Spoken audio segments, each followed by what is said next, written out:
el rol de diseñador en el proceso de desarrollo de productos digitales. Tenemos para esta charla, esta agenda, ¿sí? Son 4 puntos que ordenan un poco el contenido. Empezamos por el primero, que le pusimos como título el dato, ¿sí? No sé si todos se dan cuenta, si conocen, si se hacen una idea de qué es eso que estamos mostrando ahí. Bueno, una secuencia de números. Eso es un dato, ¿no? Que podemos simplificar un poco, que es la representación en una base de datos de algo, ¿no? Y ese algo tiene un formato que capaz que pueden ustedes deducir, que en definitiva es una fecha, ¿no? 2020, 10, octubre, etc. Entonces, en general nosotros, obviamente, cuando vemos esto en una interfaz, nunca vemos el dato de esa manera, ¿no? Lo vemos representado de una manera mucho más legible y procesada para que entendamos directamente de qué se trata. Ese es un proceso que se hace, ¿no? Es una elección. La más obvia quizás sea, en vez de mostrar ese dato así, sea decir, bueno, 11 de octubre del 2020, para que todos se puedan entender de qué se trata. Pero no es la única manera de representar ese dato. Podría haber una representación en un calendario donde se marque simplemente el día en un mes, y ese es el mismo dato representado de otra manera, y puede haber otras, ¿no? Una representación aún más abstracta y concreta, o haciendo foco en la hora y no en la fecha, no en el día, o una representación, una frase que muestra ese dato de manera relativa al día de hoy.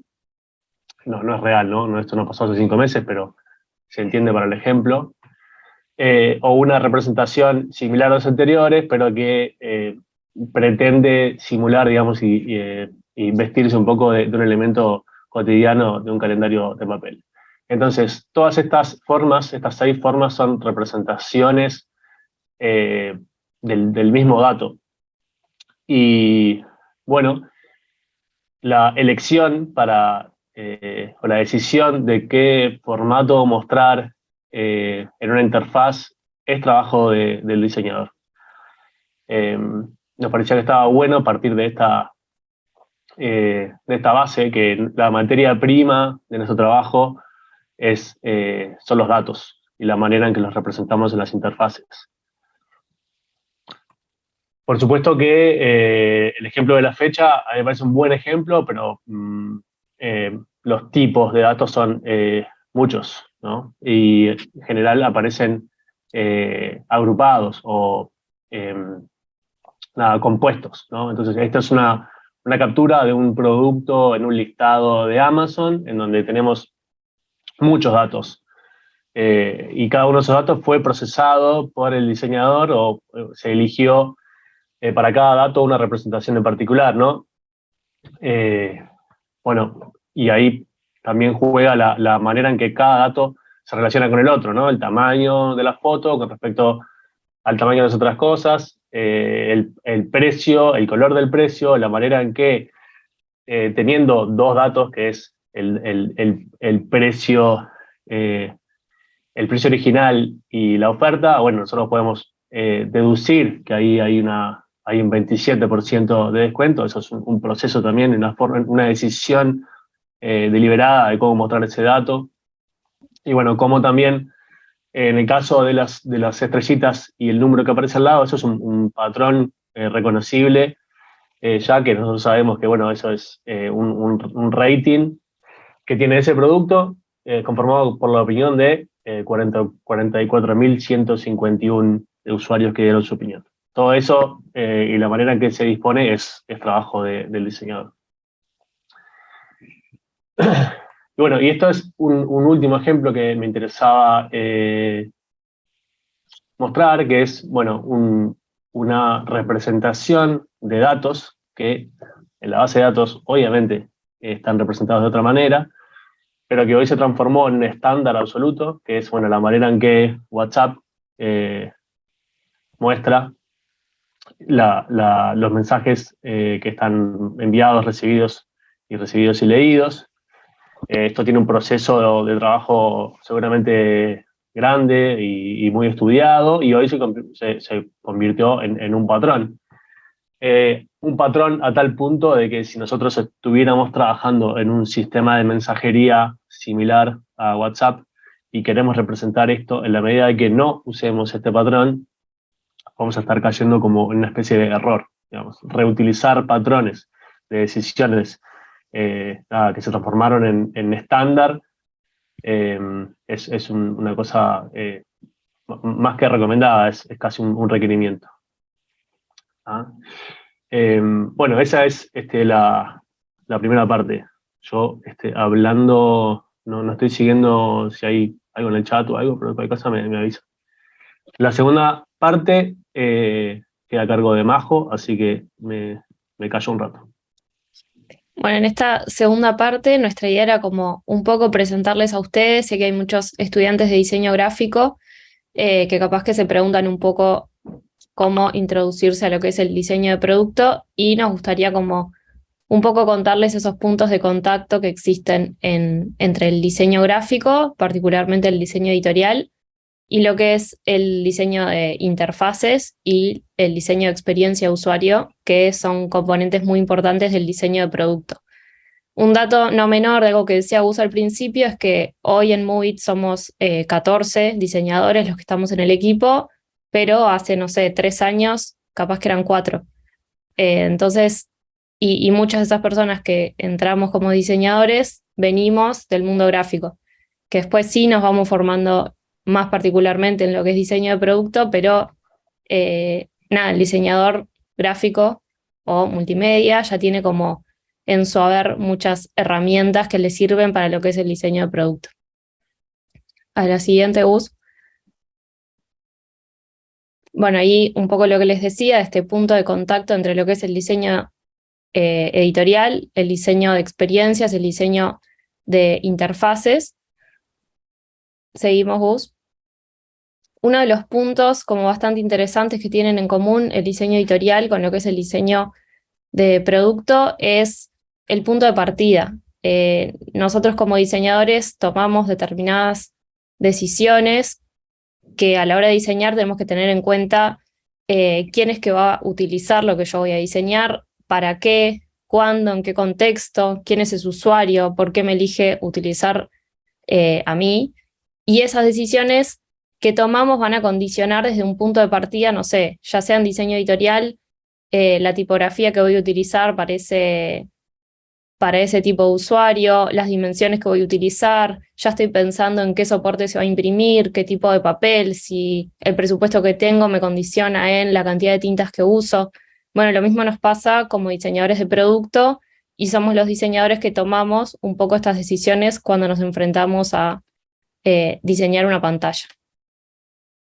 En la siguiente, otro punto también de contacto es esto del diseño en lo que nosotros llamamos los low fidelity wireframes, que son como este diseño en bloques o un bocetaje en el que estamos priorizando cosas que no son particularmente el contenido, que tienen que ver, por ejemplo, en el diseño editorial, en el ritmo de lectura, las jerarquías en los textos, cómo voy a utilizar o a jerarquizar títulos y párrafo, los márgenes dentro de una página, dónde voy a colocar el número de página, y todo esto tiene que ver con cómo el usuario va a utilizar el libro o el producto. Entonces, en la izquierda estamos viendo lo que vemos en InDesign, cuando nosotros como ampliamos un poco lo que es la vista, y en el de la derecha lo que podría ser un low fidelity wireframe de una página, un blog post, que voy a tener un título, voy a tener texto, voy a tener una imagen, y quiero que el usuario haga clic en un call to action que puede ser, no sé, registrarse para un newsletter, por ejemplo.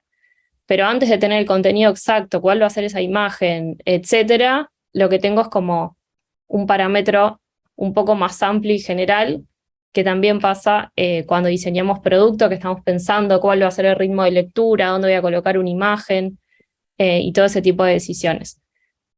Y ahora sí, Gus, la que viene, otro punto como importante que está bueno decir es que las herramientas que usamos para diseñar producto, que es Figma, tienen muchas cosas en común con InDesign en cuanto a las metodologías que usamos dentro de la propia herramienta.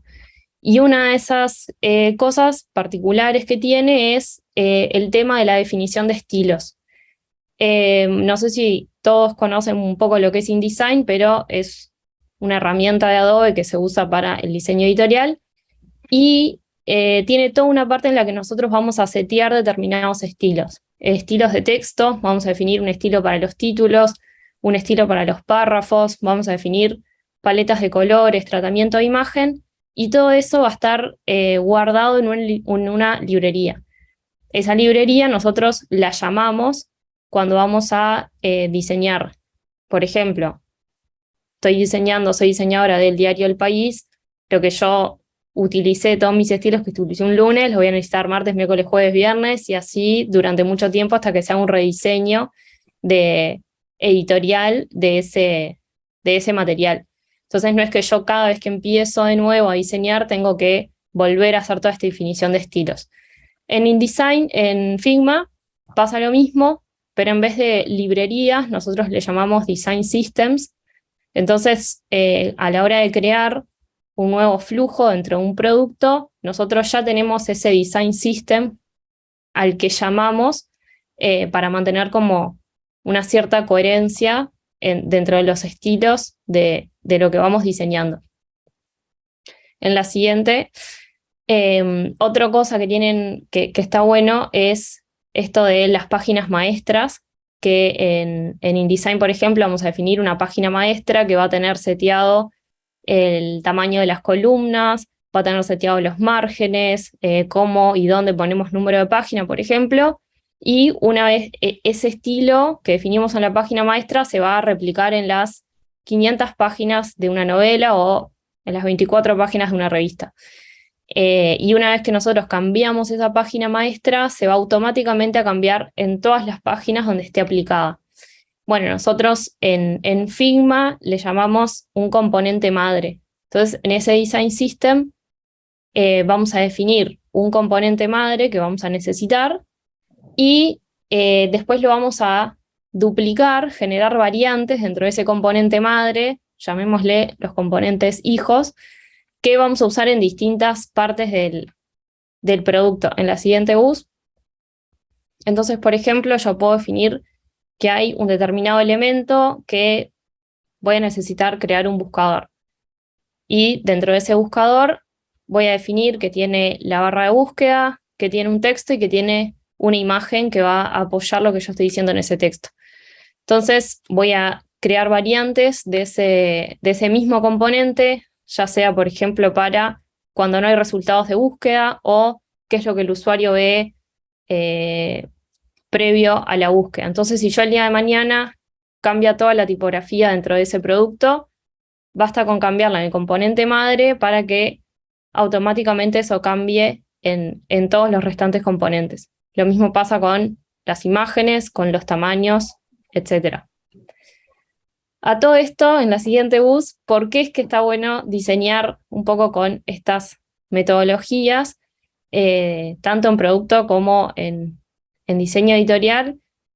Principalmente es que agiliza mucho el trabajo del diseñador. O sea, nosotros no es un volver a empezar cada vez que estamos diseñando un nuevo flujo dentro de un producto. Nos ayuda a mantener consistencia, obviamente, porque estamos siempre llamando como a esa misma librería. Te ayuda un poco a generar identidad dentro del producto, por las jerarquías que utilizás, los patrones que vas utilizando, como que están un poco definidas por esa librería y va generando una identidad. Y agiliza si yo un día no estoy más diseñando para ese cliente, ese producto, y viene otro diseñador nuevo, no es también a ver qué hizo todo, entender un poco lo que yo estaba haciendo antes, entonces se agiliza mucho ese handoff, porque nada, es explicarle al diseñador que todos estos componentes están naciendo de una librería madre y un componente madre. Y bueno, otro, que es lo último de esta parte, otra cosa como interesante de lo que es el diseño editorial y de producto, es que nosotros diseñamos, pero va a haber otro equipo de personas que es la que se va a asegurar que eso que diseñamos le llegue a las manos del usuario final y lo pueda utilizar. Entonces, ya sea en editorial, que vamos a trabajar mano a mano con la imprenta para asegurarnos que el producto quede como nosotros lo esperábamos y que al usuario le llegue como nosotros lo esperábamos. En diseño hablamos de la implementación, que va a estar a cargo de desarrolladores y nosotros que tenemos que trabajar nada, codo a codo con ellos como un equipo para asegurarnos que lo que se diseñó realmente llegue de esa forma al usuario final.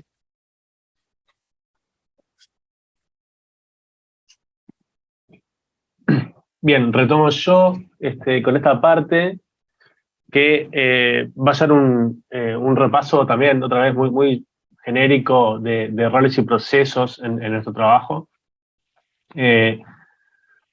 Nosotros le llamamos al rol de diseñador en productos digitales, en desarrollo de software, lo abreviamos como Product Designer, ¿no? Puede haber, bueno, muchos tipos de productos, pero esto se sobreentiende, creo, en la industria que se refiere a productos digitales. Y nuestra manera de ordenar un poco o de categorizar diferentes habilidades o encares del trabajo del diseñador de producto es en tres áreas distintas, complementarias, que, bueno, cada uno de nosotros eh, seguramente se desenvuelva mejor en una y no en todas. Eso es una cosa que sí nos pasa. Y son estas tres. Lo llamamos diseño visual, diseño UI, que UI es User Interfaces, e investigación. Bueno, una cosa que tenemos que ver, capaz que he mencionado al inicio, nosotros estamos mezclando mucho términos de inglés y español. En realidad, si ustedes quieren profundizar en cualquier tema, yo les recomiendo que usen el inglés porque, bueno, en la industria está como estandarizado el uso de ese idioma para todo, para los roles, para los procesos, para todo. Entonces, algunas cosas le hicimos la traducción, pero investigación, por ejemplo, me suena raro porque nosotros hablamos siempre de research. ¿Sí? Entonces, bueno, quizás ya conozcan o ya se den cuenta de qué se trata cada una de estas áreas en particular, pero vamos a detenernos y empezamos, bueno, no por este orden que está en la diapo anterior, sino empezamos por el diseño UI. Insisto, UI viene de las interfaces. La U es de usuario, me parece que eso es siempre una palabra muy importante que hay que tener arriba de la mesa. Y muy por arriba, yo elegí estas tres cosas que son responsabilidad más del diseñador que se encarga de la parte de interfaz. Los flujos, que en definitiva es cómo cuando se define una funcionalidad, por ejemplo, cómo ingresar a un sitio, ¿no? Con campo email o identificación y contraseña, qué es lo que pasa si se hace clic en el campo, ¿no? No es lo mismo el campo del estado antes de hacer clic que después de hacer clic, o cuando el cursor está arriba de un elemento en particular.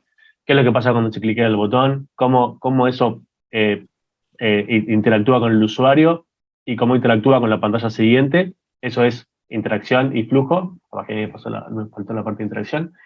¿Qué pasa cuando hay un resultado inesperado, ¿no? Un error o algo, ¿no? Todo eso son decisiones del diseñador de interfaz, conjuntamente, obviamente, con gente de ingeniería o desarrolladores que nada, conocen y valían ese proceso, pero en definitiva, el diseño de flujos es una responsabilidad del diseñador. Para cada uno de esos flujos es muy importante conocer patrones, ¿sí? Yo di el ejemplo recién de una funcionalidad de ingreso a una plataforma. Bueno, eso es un ejemplo siempre rápido para echar mano y para explicar de que hay cosas que tienen que estar siempre, ¿no? El olvidar la contraseña, el recordarme, el botón de iniciar sesión como primera opción en un lugar específico del formulario, que no es otro que abajo de los formularios más importantes, para que el usuario tenga claro qué es lo que tiene que hacer, que no se pierda, y bueno, que no, en definitiva no piense mucho, ¿sí? Y por último, todo esto, ¿no? Flujos, patrones, etcétera, está puesto generalmente y convenientemente en un sistema de diseño que tiene que ver con lo que mencionó Majo anteriormente, que tiene como reglas que van haciendo transversales al producto para que el diseño sea consistente, ¿sí? Esto quiere decir que, por ejemplo, si estamos usando un botón en una parte de una aplicación, no vamos a diseñar un botón, sino que más bien vamos a recurrir a un botón que ya definimos antes. O sea, la reutilización es un requerimiento en general de los sistemas del diseño de productos digitales. Y para reutilizar hay que definir anteriormente, ¿no? Entonces, si realmente no puedo usar un botón que yo tengo definido, tengo que usar otro, bueno, eso tiene que ser por lo menos discutido o puesto a prueba para tratar de forzar la reutilización. Todas esas reglas y esas definiciones existen en un sistema de diseño, que no es otra cosa más que un archivo en donde está registrado todos los posibles componentes, variables, templates, estilos, hasta cuestiones de branding. Es una especie de manual de marca súper extendido con cuestiones bien específicas, ¿sí? Bien, eso con respecto al UI. Con respecto al área de diseño más visual, esto probablemente sea el punto de contacto más directo con el diseñador gráfico, y tiene que ver con la generación de identidad de un producto. Y para eso, yo acá doy el ejemplo de algunas cosas que no son las únicas, pero tiene que ver con una cuestión más manual de generación de ilustraciones, que son una cosa que se encuentra en casi todos los productos digitales hoy en día. La producción de iconos personalizados para algunos productos. La realización de mockups, ¿no? O sea, cómo, más allá de alguien usando un producto, cómo ese producto se representa en una pantalla, cómo muestro ese producto para otros usuarios, ¿no? Por ejemplo, estoy haciendo una página de promoción de un producto, bueno, cómo muestro eso a los usuarios para que se vea también con la identidad que yo estoy pretendiendo en ese producto. Y composiciones en general, ¿no? Esto es una cosa bastante obvia, pero también hace la diferencia. ¿Qué elijo yo del producto para mostrar? ¿Cómo lo muestro? Etcétera, ¿no? Eso, en definitiva, es lo que hace a la identidad de un producto. Y por último, el último área es la investigación o research, y esto también es una parte muy importante del trabajo que vamos a mencionar muy superficialmente. La investigación es una parte que generalmente se hace en un proceso, no en todos los procesos, pero en un proceso puntual, completo de diseño de una funcionalidad de un producto. Debe incluir investigación, no siempre es posible, no siempre el cliente lo quiere pagar, no siempre le ve el valor, pero en definitiva se trata de tratar de identificar el problema para resolver el problema correcto, ¿sí? Es muy común que los clientes lleguen diciendo quiero esto, y nosotros siempre tratamos de decir, bueno, vamos a tratar de identificar mejor si eso es lo que necesita tu producto, tratar de atarlo con cuestiones de negocio, ¿no? Hay algunas cosas que son relativamente sencillas de descubrir, que es, bueno, si hay un producto que pretende vender online, bueno, cuanto más ventas mejor. Bueno, ¿qué está pasando con las ventas? ¿Dónde se trancan los usuarios? ¿Por qué no hacen clic donde pretendemos? ¿Por qué abandonan un flujo? Bueno, todo eso se investiga. Y se investiga básicamente en una variedad de técnicas muy grande, que se pueden agrupar en dos tipos, lo cualitativo y lo cuantitativo. algunos ejemplos de técnicas o de actividades que se hacen para un análisis cualitativo son entrevistas con usuarios, ¿no? Tratar de entender cuál es el interés del usuario por usar un producto, qué dificultades tiene, cómo resuelve hoy ese problema, no sé, cuestiones que se pueden descubrir a partir de entrevistas, pruebas de usabilidad, que en lo cualitativo tiene que ver con observar a un usuario usando un producto para sacar insights de qué se puede mejorar o dónde se tranca o dónde duda, ¿sí? Estudios de campo, etcétera. Esto no aplica obviamente para productos digitales, esto son investigaciones que se pueden hacer para cualquier tipo de problema, pero están puestas también en los procesos de trabajo de desarrollo de productos digitales en software, ¿sí? Eh, y bueno, en lo cuantitativo se reduce más a tratar de técnicas que tratan de recopilar datos fríos, pero valiosos en cuanto al uso de determinada aplicación. Hay muchos productos que miden, que analizan y ponen en un sistema datos de el uso de, o sea, cualquier sistema, cualquier producto digital que estén usando en un navegador, casi seguro tiene un motor de analítica por atrás que está midiendo y registrando dónde están, cuánto tiempo usan el producto, dónde hacen clic, cuándo se van, y si tienen más datos bueno, obviamente del navegador que están usando, bueno, etcétera. Todas las analíticas están siempre atrás de cualquier sistema. A/B testing es una técnica concreta que lo que hace es poner en determinada parte de un flujo de un producto, para algunos usuarios pone una solución o una versión de esa pantalla, de esa interfaz, y para otros usuarios pone otra, ¿sí? Y se mide cuál convierte mejor o cuál tiene mejores números. Encuestas concretas, ¿no? A través de formularios que, en vez de tener una entrevista concreta, se mandan entrevistas a, no sé, la cantidad de usuarios representativo, y recopila datos concretos de opiniones de los usuarios, ¿sí? Entonces eso es como una manera relativamente sencilla de agrupar, digamos, las habilidades de investigación, ¿no? Esta parte, además de los roles, me interesa mencionar también muy por arriba procesos de trabajo que incluyen, digamos, todas estas habilidades, ¿sí? Vamos a mencionar solamente uno, o sea, los procesos de desarrollo de software son otros, más concretamente vinculados a metodologías ágiles que pueden investigar, que son muy interesantes, pero meternos ahí no tiene mucho sentido si no profundizamos, así que nos vamos a quedar en esto que está más puesto en procesos de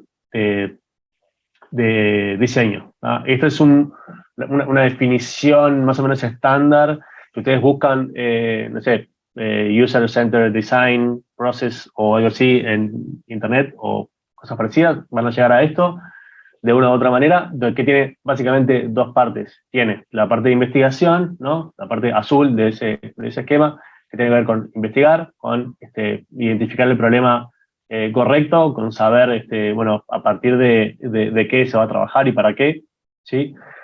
Y después, bueno, poner ese problema en una solución, y esa solución tiene que ser probada, digamos, testeada. En un proceso ideal se prueba para saber, para confirmar que el problema que se investigó esté resuelto de una manera, bueno, aceptable, ¿sí? Y después, bueno, esto es un proceso exclusivo de diseño, que no quiere decir que participen únicamente diseñadores, por supuesto, ¿no? Así como nosotros después también participamos en los procesos posteriores que son más exclusivos de desarrollo, digamos, los diseñadores también trabajamos ahí. Bueno, una vez que se termina, digamos, este ciclo, se pone en manos del equipo de implementación, y se continúa con un proceso distinto. ¿Terminamos con esto? Sí, para terminar, quería mostrarles un caso de estudio para bajar un poco a tierra todos estos conceptos, que es el caso de estudio de rediseño de aplicación de Lyft. Lyft es una aplicación tipo Uber. Entonces, en esta primer pantalla lo que estamos viendo todo el tiempo que hablamos diseño de interfaz es lo que el usuario ve en pantalla, con lo que el usuario va a interactuar dentro de la pantalla. Entonces, todo lo que está dentro del teléfono es interfaz. Pero estas pantallas que estamos viendo son las pantallas que van en el App Store o Google Store, que el usuario ve antes de descargarse una aplicación. Entonces hay un diseñador que probablemente tuvo un día de trabajo dedicado a el diseño de imágenes persuasivas para colocar en las stores.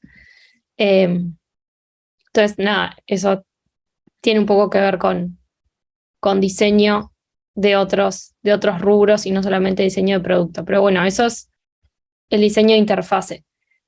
Pero lo que tenemos que tener en cuenta también no es solo lo que el usuario ve en pantalla, sino cómo el usuario está interactuando con nuestro producto. O sea, qué experiencia está teniendo la persona al utilizar el producto. Entonces, en la siguiente pantalla vamos a ver que los diseñadores tienen una serie de herramientas para intentar evaluar cómo es la experiencia de usuario. Hay muchas. Una de ellas es, por ejemplo, el Journey Map, que es hacer un recorrido de la experiencia que tiene el usuario desde que se le despierta la necesidad. En este caso, necesito trasladarme de un punto a otro en la ciudad, hasta que decide utilizar. Esto puede ser una técnica de la investigación que yo mencioné antes, ¿no? Investigación cualitativa. Bueno, esto es una técnica conocida que se llama Journey Map, que efectivamente, como decía Majo, adelante, seguí. Que, nada, intento evaluar cuál es ese proceso que tiene el usuario e intento detectar como puntos de dolor en el que yo podría trabajar para mejorar esa experiencia, desde que se le despierta la necesidad, como les decía, hasta que descubre Lyft y utiliza Lyft y nada, logra su objetivo de, a través de mi producto, trasladarse y lograr su objetivo.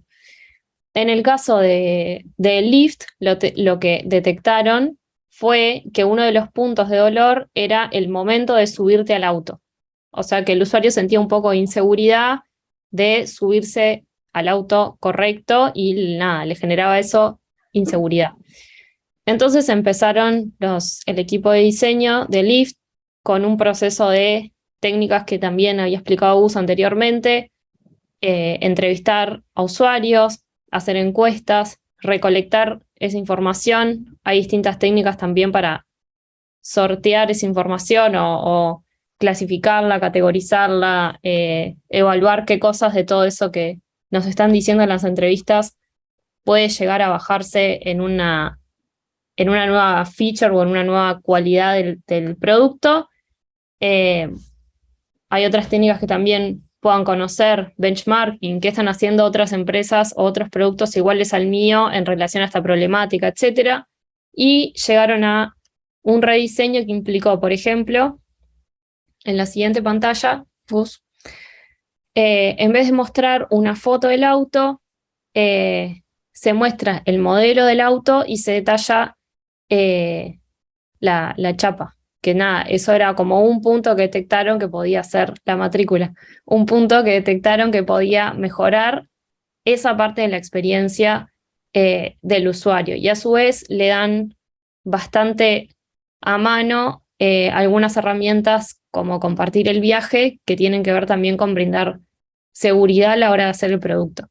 Y como ven también dentro de esta pantalla hay una cantidad de cosas que rediseñaron en base a otras investigaciones y otras conclusiones que habrán sacado de la forma en la que se está mostrando el mapa, la forma en la que se está mostrando el auto, en cuánto tiempo llega el auto, cuál es ese recorrido, cuál es el punto de destino y el punto de partida, etc.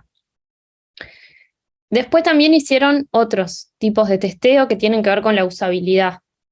En este caso, se preguntaron cómo es que el usuario interactúa con el teléfono.